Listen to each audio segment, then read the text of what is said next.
We're going to turn it to the West Coast here. So the longshoremen working the BC ports on strike, tremendous economic cost to this. They had, I guess, kind of union solidarity stuff where shipments diverted to the States, the longshoremen there would not unload it. So this was just blocking trade to and from the West Coast of Canada.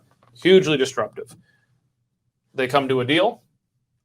Strike is over, and yesterday evening, it's back on. Union rejects the deal and immediately goes back to strike. Federal Labor Minister Seamus O'Regan says it's an illegal strike because they didn't give enough notice. Now, they have given notice now, but they've already been out there doing it.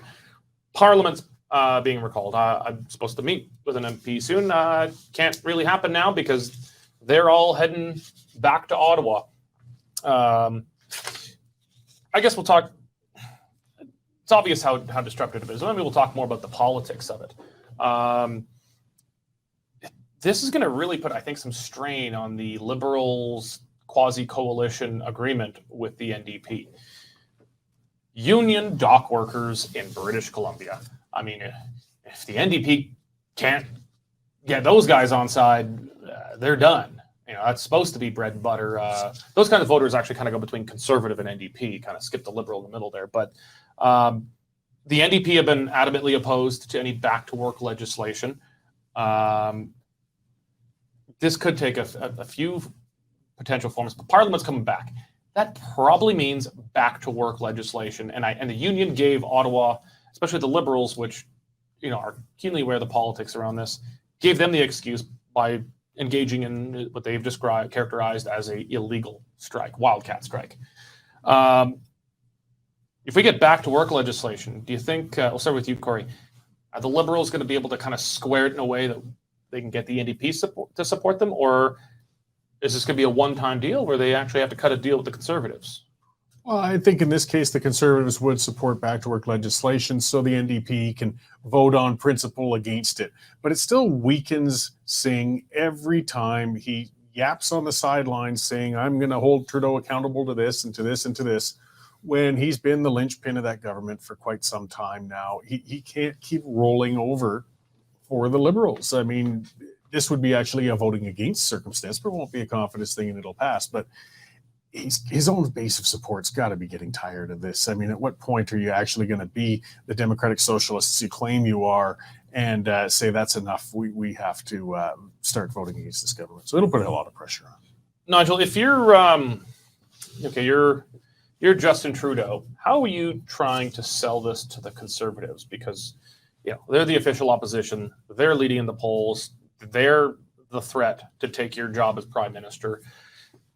How are you packaging this in a way that can allow the both force the Conservatives to support it and allow the Conservatives to claim a win in their own right? Because they're always beaten up on Jagmeet Singh as being Tweedledum to Trudeau's Tweedledee. Oh no, maybe the other way around. He's Tweedledee to Trudeau's Tweedledum. They don't like to be seen voting with the Liberals, and it's normal for an official opposition. How would you sell this if you're Trudeau in a way that gets the Conservatives to feel comfortable voting for back-to-work legislation for the well, first of all, they're never going to feel comfortable. All that they can really do is say that they recognize the enormous economic importance of that port and the trade that goes through it to the Canadian economy, and that they're above playing party politics with such a matter of national importance. And although Mr. Trudeau is the architect of his own misfortune and deserves to no longer be Prime Minister, in order to get the country moving again, I guess we can hold our nose and do this once. Now, I can't imagine. The thing is, it goes against the Conservative way of looking at life to let the unions win on this.